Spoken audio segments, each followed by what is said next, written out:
νόημα. Ας ξεκινήσουμε λοιπόν με ένα μικρό καλωσόρισμα από μένα. Σας καλωσορίζουμε λοιπόν στο σεμινάριο με θέμα «Παράγοντες που εμποδίζουν ή προάγουν τη βιωσιμότητα των κοινωνικών εγχειρημάτων». Αυτό το σεμινάριο διοργανώνεται στο πλαίσιο του οικοσυστήματος συνεργατισμού στη Θεσσαλονίκη και Κεντρική Μακεδονία, το οποίο υλοποιείται με την υποστήριξη του Λαϊκού Πανεπιστημίου Κοινωνικής Αλληλέγγυας Οικονομίας University COOP και τη χρηματοδότηση της Ευρωπαϊκής Ένωσης, πρόγραμμα ΕΣΠΑ, Κεντρική Μακεδονία 2021-2027. Εισηγητής σήμερα είναι ο Βασίλης Ομπέλης, τέος Γενικός Διευθυντής της ΑΝΚΑ, της Αναπτυξιακής Καρδίτσας, και γραμματέας του Πεπτικού Συμβουλίου του Λαϊκού Πανεπιστημίου Καλό. Μετά την εισήγηση, όπως ανέφερα, θα ακολουθήσει συζήτηση. Βασίλη, έχεις το λόγο. Σας ευχαριστώ. Να κάνω διαμοιρασμό της οθόνης για να μπούμε κατευθείαν στην παρουσίαση.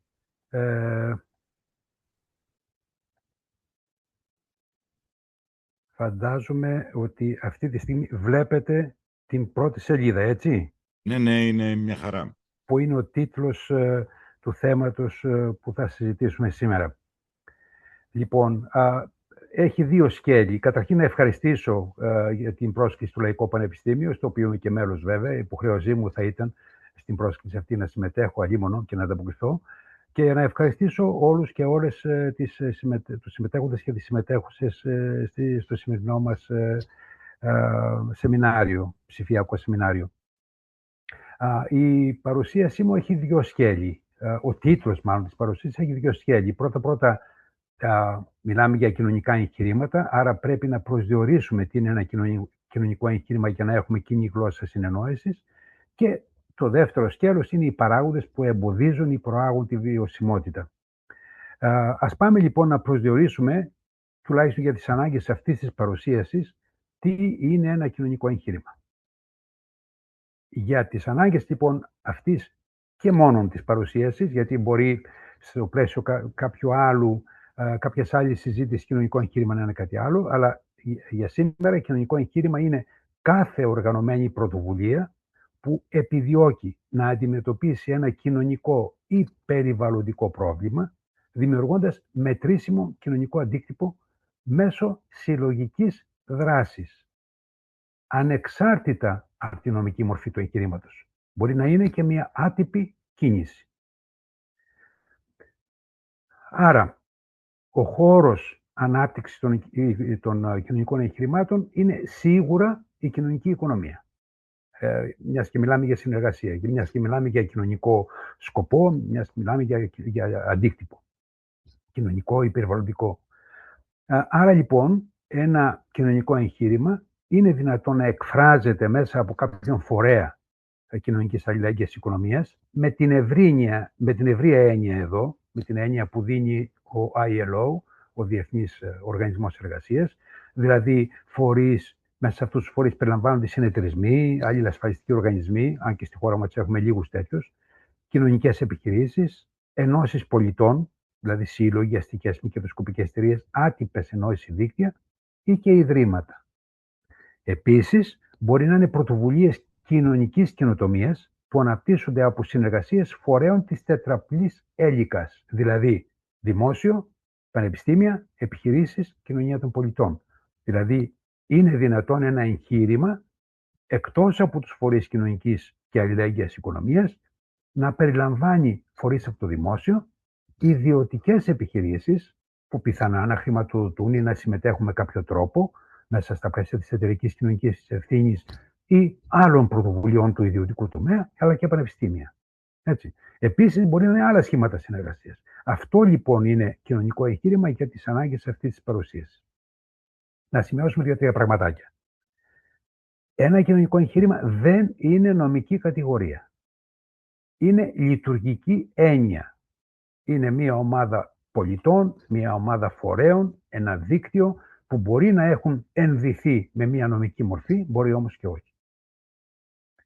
Επίσης, επειδή αναφέραμε την τετραπλή έλικα, παρότι η συμμετοχή των φορέων του, αν θες, της τετραπλής έλικας είναι πολύ σημαντική, ειδικά ας πούμε των πανεπιστημίων, δεν σημαίνει ότι αν δεν συμμετέχει κάποιος από αυτούς δεν είναι κοινωνικό το εγχείρημα. Ελπίζω ότι με αυτές τις διευκρινήσεις προσδιορίσαμε τι είναι ένα κοινωνικό εγχείρημα, τουλάχιστον για τις ανάγκες αυτής της παρουσίασης. Δεν ξέρω αν υπάρχει κάποια ερώτηση, θα το δούμε στο τέλος βέβαια, αλλά νομίζω ότι μπορούμε να προχωρήσουμε έχοντας κάνει αυτό το ξεκαθάρισμα. Τώρα πάμε στους παράγοντες. Εδώ έχουμε λοιπόν 3 υποσκέλη, 3 κατηγορίες παραγόντων που ευνοούν ή παρεμποδίζουν την βιωσιμότητα των κοινωνικών εγχειρημάτων. Έχουμε τους εξωτερικούς παράγοντες δηλαδή που έχουν σχέση με το θεσμικό, το κοινωνικό, οικονομικό περιβάλλον. Αυτοί συνήθως δεν μπορούν να επηρεαστούν εύκολα από ένα κοινωνικό εγχείρημα. Έχουμε τους εσωτερικούς παράγοντες που έχουν σχέση με την οργανωσιακή ικανότητα του εγχειρήματος και έχουμε και τους παράγοντες αλληλεπίδρασης και διάδρασης, έτσι, που έχουν σχέση με την ικανότητα του εγχειρήματος να αλληλεπιδρά με φορείς και εγχειρήματα που δρούν στο περιβάλλον του. Άρα λοιπόν έχουμε με 3 κατηγορίες παραγόντων. Και θα μου πείτε, γιατί να μιλήσουμε για τους εξωτερικούς παράγοντες, αφού δεν επηρεάζονται εύκολα από το εγχείρημα, από ένα κοινωνικό εγχείρημα. Εδώ υπάρχει μια μαγική λεξούλα, η λέξη εύκολα. Συνήθως ένα εγχείρημα δημιουργείται για να κάνει μια αλλαγή και μερικές φορές όταν αυτή η αλλαγή αγγίζει τα όρια της κοινωνικής καινοτομίας, μπορεί αυτή η αλλαγή να είναι ριζοσπαστική. Άρα μπορεί να επηρεάσει και την νομοθεσία, μπορεί να επηρεάσει κοινωνικές πολιτικές ή πολιτικές γενικώς, ας πούμε. Άρα μπορούμε τους εξωτερικούς παράγοντες να τους επηρεάσουμε χρησιμοποιώντας την δύναμη που μπορεί να περιέχεται στους εσωτερικούς παράγοντες, κυρίως όμως χρησιμοποιώντας τη δύναμη των αλληλεπιδράσεων του εγχειρήματος με το περιβάλλον του. Από ένα παράδειγμα, ένα οικοσύστημα, καλή ώρα σαν αυτό που στείνεται στη Θεσσαλονίκη και είναι αρκετά ελπιδοφόρα αυτή η διαδικασία που συντονίζει το Λαϊκό Πανεπιστήμιο, ένα οικοσύστημα μπορεί να συμμετέχει ως συζητητής στη διαμόρφωση νομοθεσιών, πολιτικών κλπ. Και άρα να τις επηρεάσει. Γι' αυτό λοιπόν έχει σημασία να δούμε ποιοι είναι οι εξωτερικοί παράγοντες και να δούμε πώς ένα κοινωνικό εγχείρημα μπορεί να παρέμβει σε αυτές. Θα εξετάσουμε τους παρακάτω εξωτερικούς παράγοντες. Το συνταγματικό και θεσμικό πλαίσιο, την νομοθεσία, τις δημόσιες πολιτικές, την πρόσβαση σε χρηματοδότηση, που είναι κομμάτι των δημοσίων πολιτικών, αλλά όχι μόνο, την ιστορική εμπειρία, την κουλτούρα, το κοινωνικό κεφάλαιο, το οικονομικό περιβάλλον, το τεχνολογικό περιβάλλον και το οικοσύστημα υποστήριξης. Γιατί αυτό παίζει πάρα πολύ σημαντικό ρόλο και για το ίδιο το εγχείρημα, αλλά και για την επίδραση που μπορεί να ασκήσει ένα εγχείρημα στους εξωτερικούς παράγοντες. Θα τους πάρουμε έναν και μετά θα μπούμε στους εσωτερικούς παράγοντες και μετά στους παράγοντες διάδρασης. Θα προσπαθήσω να επιταχύνω λίγο τη διαδικασία, έτσι ώστε να δούμε από γενική άποψη τους παράγοντες όλους και των 3 κατηγοριών, έτσι ώστε να δοθεί χρόνος περισσότερος για συζήτηση, αν χρειαστεί να επανέλθουμε σε κάποιον από αυτούς τους παράγοντες, είμαι στη διάθεσή σας. Πάμε λοιπόν στο Σύνταγμα. Δεν θα αναφερθώ στα άρθρα του Συντάγματος, άλλωστε η παρουσίαση θα είναι διαθέσιμη και στο Λαϊκό Πανεπιστήμιο και νομίζω ότι μπορείτε να ανατρέξετε να τη δείτε. Εκτός από αυτά τα άρθρα υπάρχουν και άλλα που υποστηρίζουν το συνέρχεστε, την ελευθερία του συνέρχεστε κλπ. Αλλά γενικώς αυτό που θα ήθελα να παρατηρήσω είναι ότι το ελληνικό Σύνταγμα είναι αρκετά προωθημένο όσον αφορά την συνεργασία και την δυνατότητα των πολιτών να ιδρύουν ενώσεις κλπ. Και στο άρθρο 12 παράγραφος 1 και στο 2 και στο 3 και στο 4 ειδικά για τους συνεταιρισμούς, παρότι για τις ενώσεις πολιτών λέει ότι το κράτος οφείλει να τις αναγνωρίζει, δεν χρειάζεται κάποια ομάδα πολιτών να πάρει έγκριση από το κράτος για να κάνει κάποια ένωση, αλλά για τους συνεταιρισμούς το Σύνταγμα προβλέπει και την υποχρέωση να τους υποστηρίζει. Αυτά λέει το Σύνταγμα. Έτσι. Ας μην βιαστούμε να είμαστε αισιόδοξοι, γιατί η νομοθεσία αρχίζει και δημιουργεί διάφορα θεματάκια. Έτσι. Πρώτα η πολυνομία.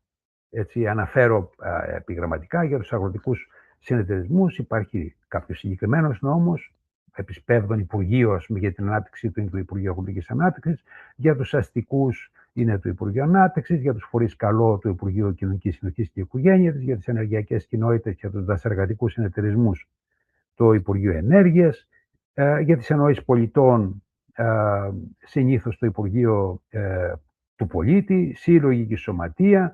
Βλέπετε διαφορετικούς νόμους για κάθε ένα από αυτά, για κάθε μία από αυτές τις νομικές μορφές.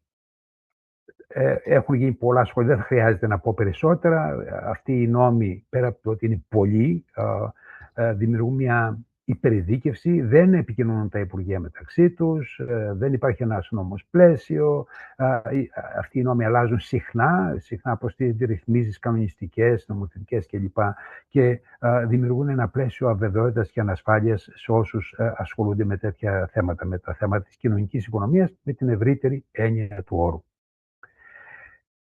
Άρα λοιπόν έχουμε διαφορετικά νομοθετικά καθεστώτα, διαφορετικά μητρώα, κάθε ομάδα από αυτούς τους φορείς της κοινωνικής οικονομίας ελέγχεται από διαφορετική υποπτεύουσα αρχή, πρέπει να ενημερώνει διαφορετικά άλλο μητρώο και επίσης δεν δίνεται εύκολα η δυνατότητα να συνεργάζονται αυτοί οι φορείς μεταξύ τους. Για παράδειγμα, κάθε νομική μορφή συνδεσμού έχει τη δυνατότητα να συνεργάζονται, να κάνει ενώσεις, ομοσπονδίες κλπ.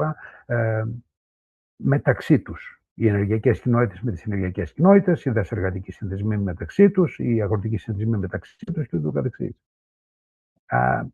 Άρα δυσκολεύεται η δημιουργία οικοσυστημάτων που θα δούμε ότι παίζουν πολύ σημαντικό ρόλο στην συνηγορία, στην διεκδίκηση πραγμάτων κλπ.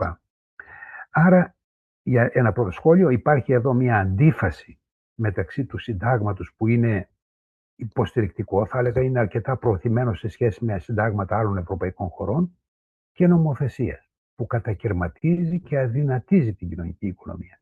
Ενώ λοιπόν το Σύνταγμα προβλέπει τουλάχιστον την άνθηση, να το πω έτσι, του χώρου της κοινωνικής οικονομίας, ο νομοθέτης την συγκρατεί, και θέλει να την παρεμποδίσει, να το πω έτσι. Γι' αυτό πιστεύω ότι το Σύνταγμα είναι προωθητικός παράγοντας, αλλά η νομοθεσία είναι παράγοντας παρεμπόδισης.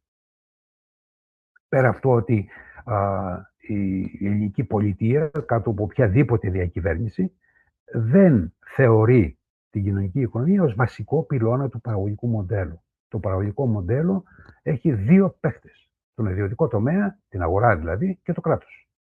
Τα υπόλοιπα είναι στο περιθώριο. Ενώ σε άλλες χώρες υπάρχει σημαντική συνεισφορά, σημαντική συμμετοχή του τρίτου τομέα, της κοινωνίας των πολιτών, της κοινωνικής οικονομίας, και μάλιστα εκδίδονται στατιστικές εξειδικευμένες για αυτό το τομέα.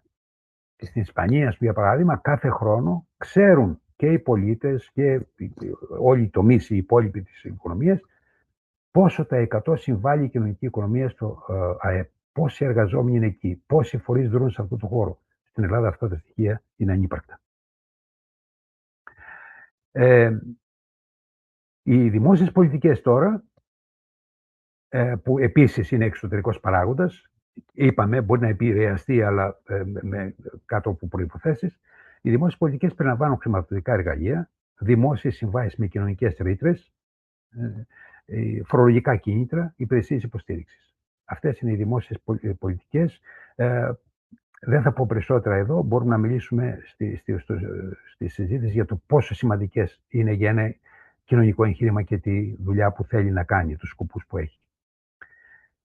Η πρόσβαση στη χρηματοδότηση είναι μεν κομμάτι των δημοσίων πολιτικών, αλλά περιλαμβάνει και κοινωνική χρηματοδότηση, που μπορεί να μην είναι κομμάτι της δημόσιας πολιτικής, ηθικές τράπεζες, μικροπιστώσεις, πόρους από οργανώσεις και φιλανθρωπίες, επενδύσεις κοινωνικού αντικτύπου, ευρωπαϊκά προγράμματα. Συγγνώμη, δεν το περίμενα αυτό, πραγματικά.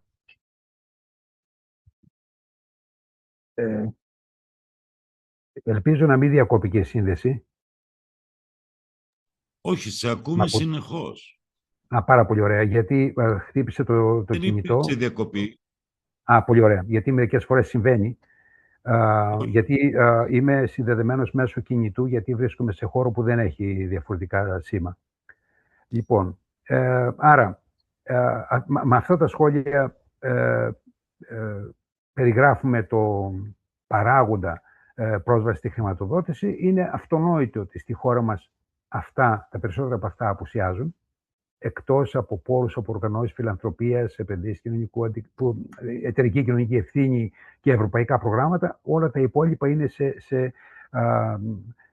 σε μικρή αναλογία, να το πω έτσι, από ό,τι χρειάζονται τα κοινωνικά εγχειρήματα.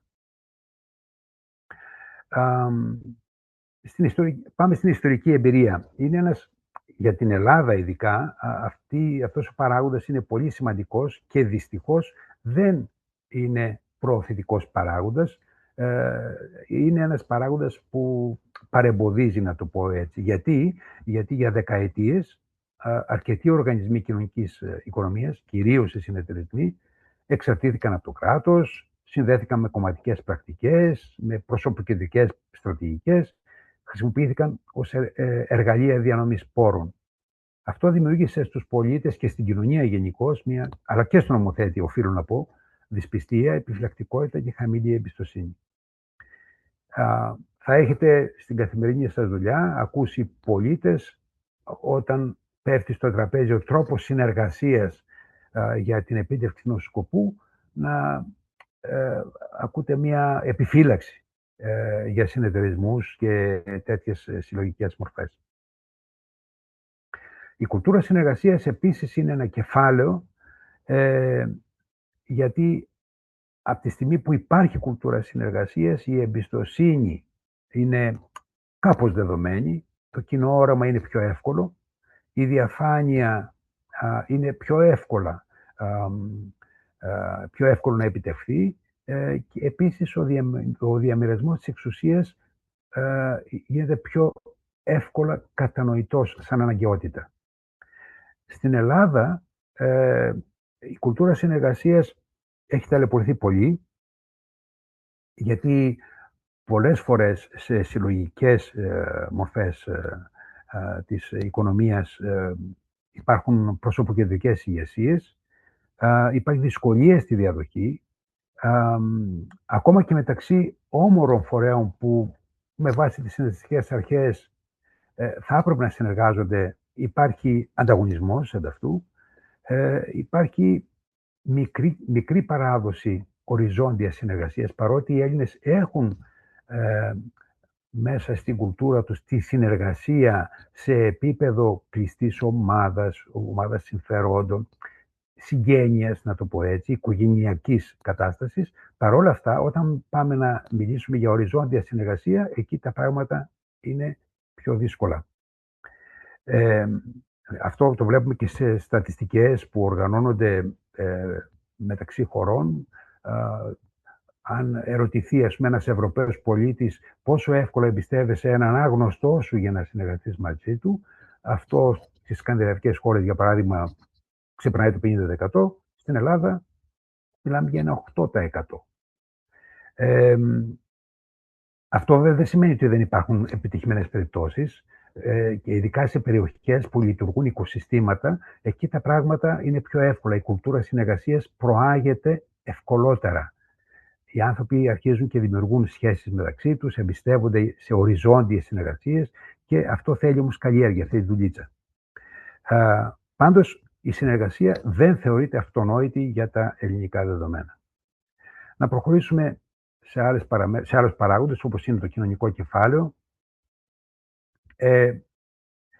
Το κοινωνικό κεφάλαιο αναπτύσσεται στη χώρα μας δυστυχώς όχι οριζόντια, γιατί δεν υπάρχουν θεσμοί και νομοθετικές ρυθμίσεις που να το προβλέπουν, όμως υπάρχουν σημαντικές περιπτώσεις σε νησιωτικές περιοχές, σε ορεινές περιοχές ή κατά περίπτωση βλέπετε στη Θεσσαλονίκη αυτό το εγχείρημα της δημιουργίας τοπικού οικοσυστήματος είναι σε εξέλιξη τα τελευταία χρόνια. Θα έλεγα τουλάχιστον την τελευταία πενταετία, αλλά την τελευταία τριετία τουλάχιστον αυτό γίνεται με στρατηγική και με ένταση μέσα από διάφορες συνεργασίες και διάφορα προγράμματα προφανώς, γιατί χρειάζονται και πόροι για να στηθεί κάτι τέτοιο.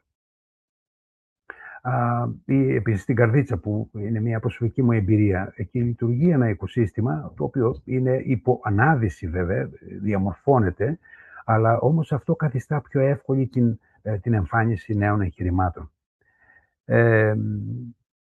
Να προχωρήσουμε.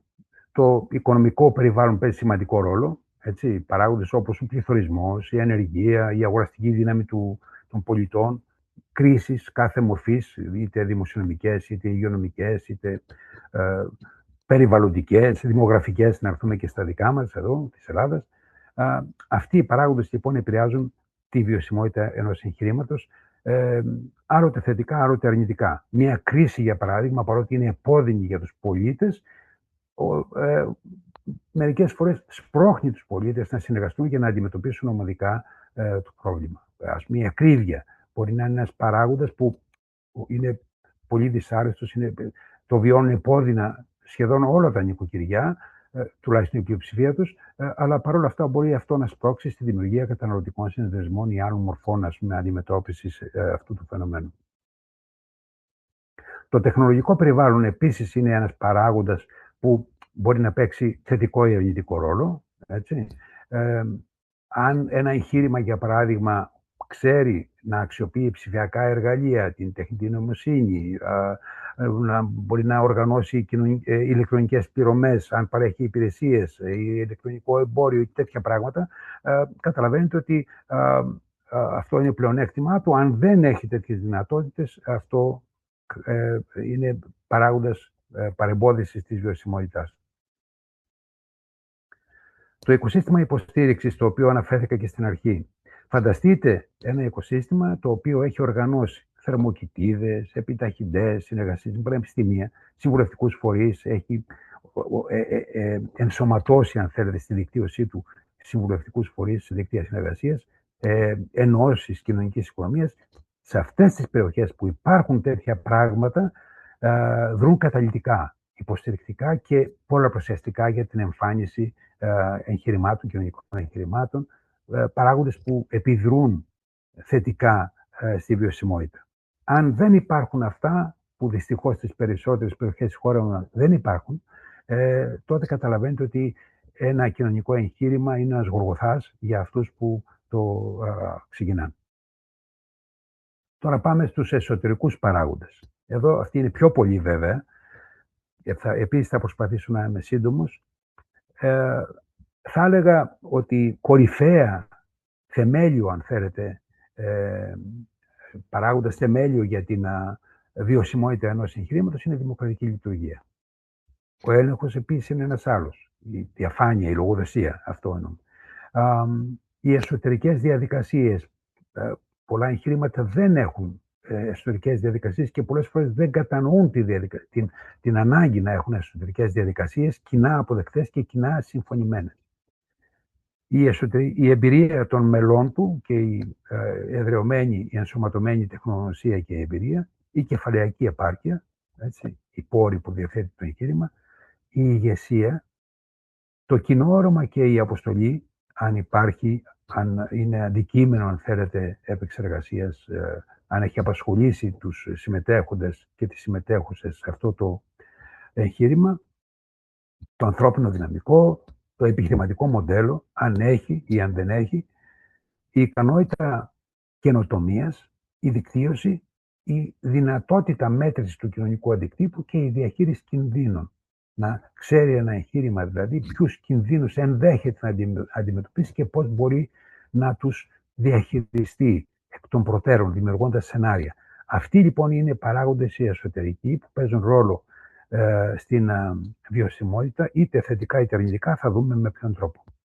Ας τους πάρουμε έναν. Η δημοκρατική λειτουργία, όπως είπαμε, είναι το θεμέλιο όχι μόνο της συνδεστικής ταυτότητας, αλλά και της λειτουργίας οποιοδήποτε εγχειρήματος άτυπου ή ενδεδειμένου με κάποια νομική μορφή.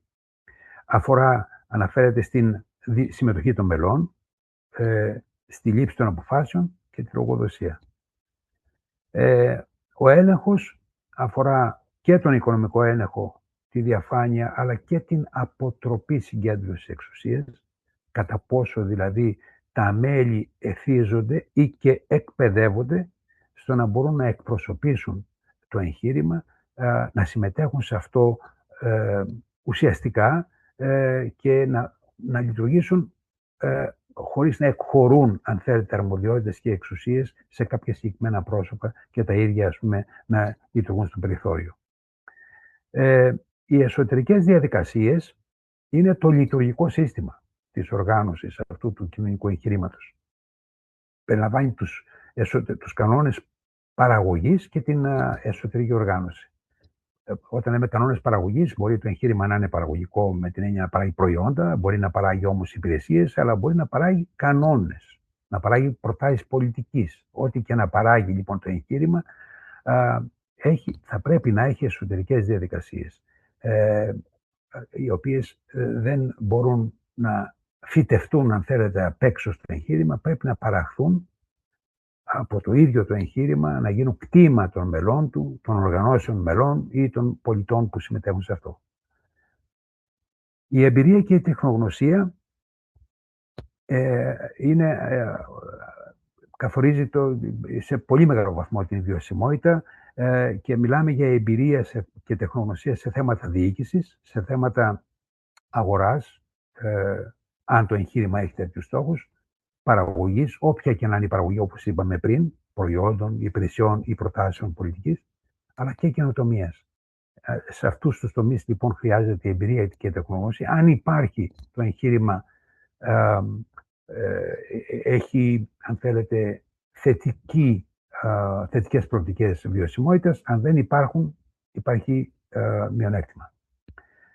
Η κεφαλαιακή επάρκεια παίζει καταλυτικό ρόλο, γιατί οποιοδήποτε και να είναι το εγχείρημα, ακόμα και τα εγχειρήματα που βασίζονται στην εθελοντική προσπάθεια των πολιτών, χρειάζονται πόρους. Και η κεφαλαιακή επάρκεια είναι αυτή που καθορίζει αν το εγχείρημα αντέχει στον χρόνο. Η κεφαλαιακή επάρκεια έχει σχέση με παραμέτρους όπως η ρευστότητα, έτσι, αν έχουμε σήμερα χρήματα που χρειαζόμαστε ή κατά περιόδους το εγχείρημα κάνει κοιλιά γιατί δεν έχει πόρους, τα χρήματα που έχει να επενδύσει στις προσπάθειές του και την πρόσβαση στη χρηματοδότηση. Αν δηλαδή χρειαστούν χρήματα κάποια στιγμή, αν έχει πρόσβαση σε χρηματοδότηση μέσω προγραμμάτων, είτε μέσω μικροπιστώσεων, είτε ηθικών τραπεζών, είτε συμμετοχή σε δίκτυα εταιρικής κοινωνικής ευθύνης κλπ. Με κάθε μορφή. Η ηγεσία. Η ηγεσία επίσης παίζει πολύ σημαντικό ρόλο, γιατί η ηγεσία είναι αυτή που είναι θεματοφύλακας των αξιών και της αποστολής που έχουν επεξεργαστεί από κοινού οι φορείς και οι πολίτες που συμμετέχουν σε ένα εγχείρημα. Αν η ηγεσία λοιπόν έχει κύρος, αν έχει κοινωνική αποδοχή, αν έχει ικανότητες που αντιστοιχούν, ας πούμε, στην έννοια της ηγεσίας, τότε τα πράγματα είναι θετικά. Η βιωσιμότητα είναι πιο εύκολη για το εγχείρημα. Η ηγεσία είναι απαραίτητη για να μπορεί να εμπνεύσει τους συμμετέχοντες και τις συμμετέχουσες, φορείς ή πολίτες, να συνθέσει, να επιλύει συγκρούσεις που εμφανίζονται σίγουρα, τουλάχιστον διαφορές απόψεων σε ένα εγχείρημα υπάρχουν εκφύσεως, αλλά και πρέπει να υπάρχουν, αν θέλετε, γιατί οι εσωτερικές αντιθέσεις είναι αυτές που προάγουν ένα εγχείρημα και το βοηθούν να εξελίσσεται συνέχεια. Άρα λοιπόν οι διαφορές απόψεων, αν δεν διαχειριστούν σωστά, μπορεί να εξελιχθούν σε διαφωνίες, σε συγκρούσεις κλπ. Ενώ μια σωστή ηγεσία αυτά, μια έμπειρη ηγεσία μπορεί να τα αντιμετωπίσει. Επίσης μπορεί να διαχειριστεί αλλαγές τόσο εσωτερικές όσο και κυρίως του περιβάλλοντος, του εξωτερικού περιβάλλοντος. Το κοινό όραμα και αποστολή είναι σημαντικό και είναι προωθητικός παράγοντας στην περίπτωση που το όραμα και η αποστολή είναι κοινά, συλλογικά επεξεργασμένα. Να το πω έτσι με απλό τρόπο, αν σε ένα εγχείρημα τα μέλη, οι συμμετέχοντες και οι συμμετέχοντες κλείνουν τα μάτια και οραματίζονται το μέλλον του φορέα του κοινωνικού εγχειρήματος με κοινό τρόπο, αυτό αυξάνει, πολλαπλασιάζει τη δύναμη που μπορεί να αποκτήσει αυτό το κοινωνικό εγχείρημα. Το όραμα λοιπόν και η αποστολή στην ουσία αποτελεί την συλλογική προκατανόηση του μέλλοντος. Αν λοιπόν τα μέλη αντιλαμβάνονται το μέλλον με ένα κοινό τρόπο, που αυτό θέλει δουλειά, θέλει επεξεργασία, θέλει συνεργασία, θέλει συναντήσεις, θέλει ανταλλαγές απόψεων, είναι πολύ σημαντικό. Αν λοιπόν υπάρχει αυτό, τότε πρόκειται για ένα προωθητικό παράγοντα στη βιωσιμότητα ενός εγχειρήματος. Το ανθρώπινο δυναμικό δεν έχει να κάνει μόνο με την εμπειρία και την τεχνογνωσία που αναφέραμε πριν, αλλά έχει να κάνει και με τη δέσμευση, τα κίνητρα που έχουν τα μέλη, είτε είναι νομικά πρόσωπα, είτε είναι απλοί πολίτες, την συνεργασία και την κουλτούρα συνεργασίας, την δυνατότητα διαδοχής στελεχών και την ανάπτυξη δεξιοτήτων. Αυτά είναι παράμετροι, παράγοντες που περιέχονται σε αυτή την κατηγορία που λέγεται ανθρώπινο δυναμικό. Αν υπάρχουν αυτά, τότε το εγχείρημα έχει πολλές θετικές προοπτικές να είναι βιώσιμο. Το επιχειρηματικό μοντέλο. Εδώ είναι μερικές λέξεις γραμμένες στη διαφάνεια, αλλά παίζει πάρα πολύ σημαντικό ρόλο. Όχι μόνο να υπάρχει μια κατανόηση του επιχειρηματικού μοντέλου από όλους τους συμμετέχοντες και τις συμμετέχουσες, αλλά να υπάρχει αυτό, να έχει γίνει η επεξεργασία του. Πολλά εγχειρήματα έχουν ένα πολύ ασαφές επιχειρηματικό μοντέλο. Ή ας πούμε βλέπουμε κοινωνικές επιχειρήσεις στη χώρα μας που δημιουργούνται χωρίς κανένα επιχειρηματικό μοντέλο, απλά για να κάνουμε κάτι. Αυτό το κάτι όμως είναι πολύ απροσδιόριστο.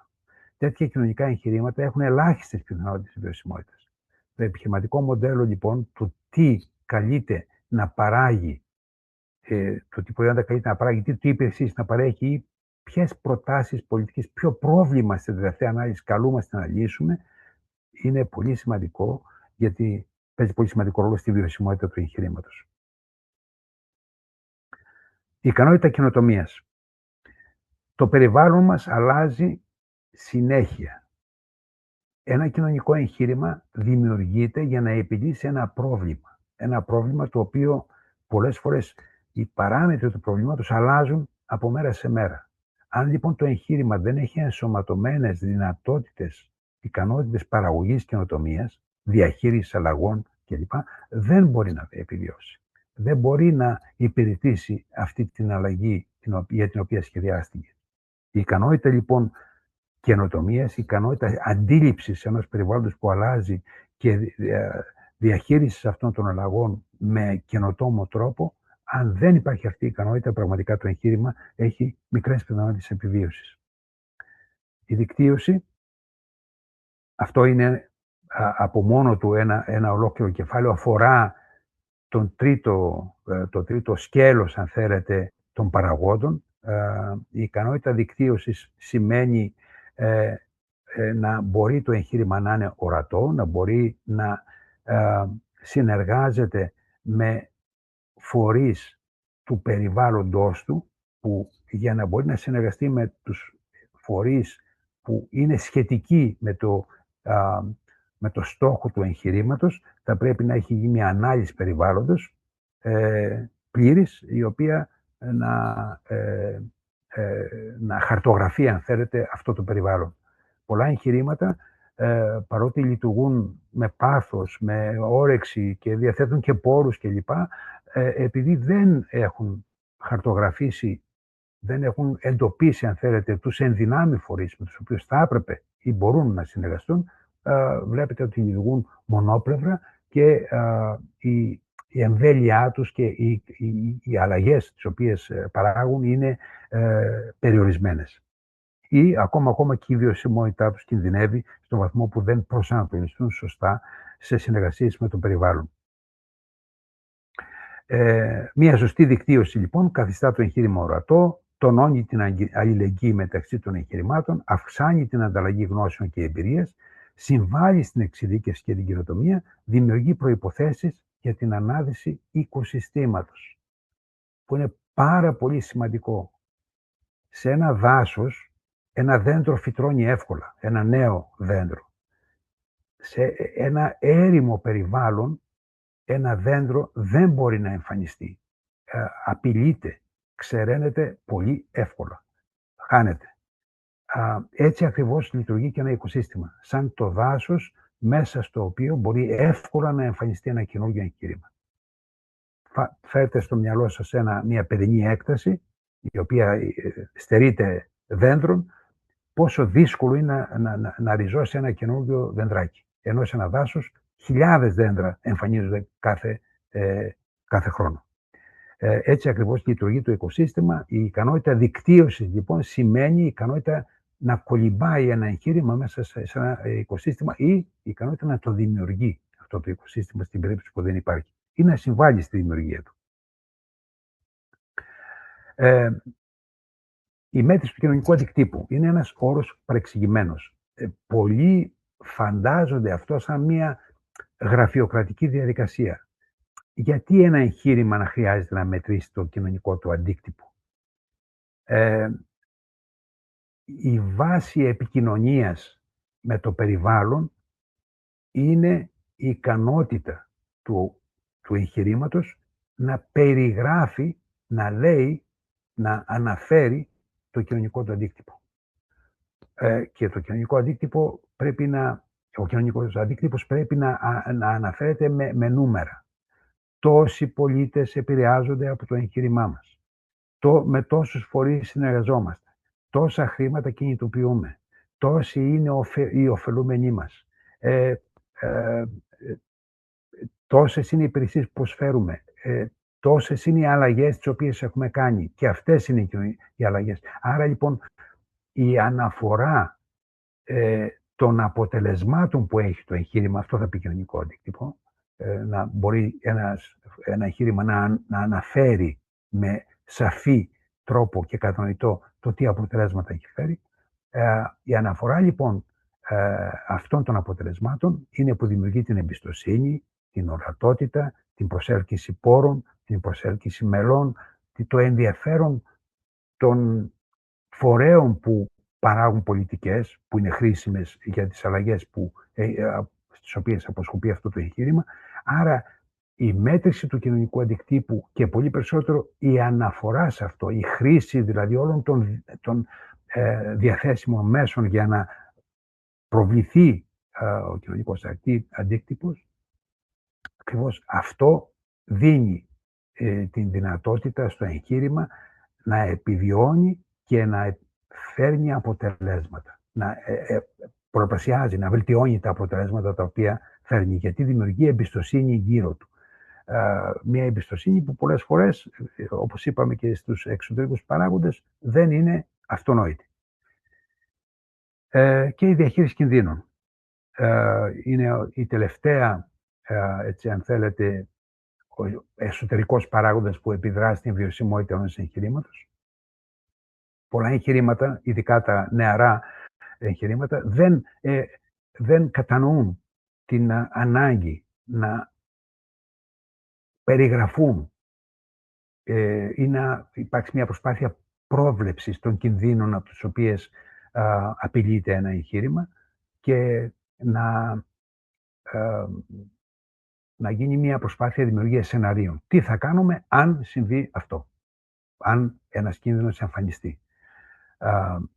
Ακόμα και τα εγχειρήματα που κάνουν την περιβόητη SWOT ανάλυση, την ανάλυση δηλαδή ευκαιριών και κινδύνων, αλλά και δυνατοτήτων και αδυναμιών, ακόμα και αυτά τα εγχειρήματα, ας πούμε, βλέπουν αυτή τη διαδικασία σαν γραφειοκρατική και όχι σαν ουσιαστική. Ας πούμε, κίνδυνοι όπως η εξάρτηση από ένα χρηματοδότη, η εξάρτηση του εγχειρήματος από ένα άτομο, η εξάρτηση από ένα πρόγραμμα, έτσι, ή από ένα φορέα. Καταλαβαίνετε ότι αυτά είναι κίνδυνοι που, αν δεν τους διαχειριστούμε έγκαιρα, μπορεί να σημαίνουν και απειλή για τη βιωσιμότητα, για την ίδια τη βιωσιμότητα του εγχειρήματος. Πάμε στους παράγοντες αλληλεπίδρασης. Μία ολόκληρη κατηγορία. Εδώ θα είμαστε, απλά θα τους αναφέρω, δεν θα μπω σε λεπτομέρειες για να δοθεί χρόνο στη συζήτηση. Εδώ έχουμε να κάνουμε με τις συνεργασίες, με την ικανότητα δηλαδή του εγχειρήματος να δημιουργεί συνεργασίες, τη συμμετοχή σε δίκτυα, τη συμμετοχή των πολιτών στο εγχείρημα ή άλλων φορέων, αν υπάρχει τοπική κοινωνική νομιμοποίηση, αν οικοδομείται εμπιστοσύνη με την τοπική κοινωνία, αλλά και αν υπάρχουν διεθνείς συνεργασίες, όπως επίσης αν υπάρχουν σχέσεις με δημόσιους φορείς, χρηματοδότες, πανεπιστήμια, επιχειρήσεις. Οι παραπάνω παράγοντες εξαρτώνται τόσο από το ίδιο το εγχείρημα, όσο και από το περιβάλλον του και επηρεάζουν καθοριστικά τη βιωσιμότητα. Αυτοί οι παράγοντες έχουν να κάνουν κυρίως με τη λειτουργία του οικοσυστήματος. Αν υπάρχει ένα οικοσύστημα, ακόμα και οικοσύστημα είναι το γεννάστε, υπό εμφάνιση, πιο εύκολα τα εγχειρήματα υποψιάζονται ότι πρέπει να αναπτύξουν ικανότητες συνεργασίας και αλληλεπίδρασης με τον περιβάλλον του.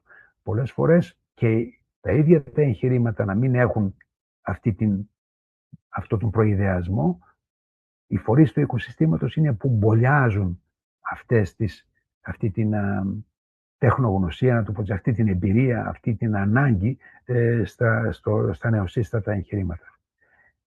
Αυτά ήθελα να σας πω για τις τρεις κατηγορίες των εγχειρημάτων και να κλείσω με μια σχέση, έτσι, με κάποιες προτάσεις για τη σχέση των παραγόντων μεταξύ τους. Οι εξωτερικοί παράγοντες καθορίζουν το τι είναι δυνατό να γίνει. Οι εσωτερικοί καθορίζουν το τι είναι εφικτό με βάση το τι είναι δυνατό και οι παράγοντες αλληλεπίδρασης καθορίζουν το πώς αυτό γίνεται ευκολότερα. Σας ευχαριστώ για την προσοχή σας και είμαι στη διάθεσή σας για ερωτήσεις.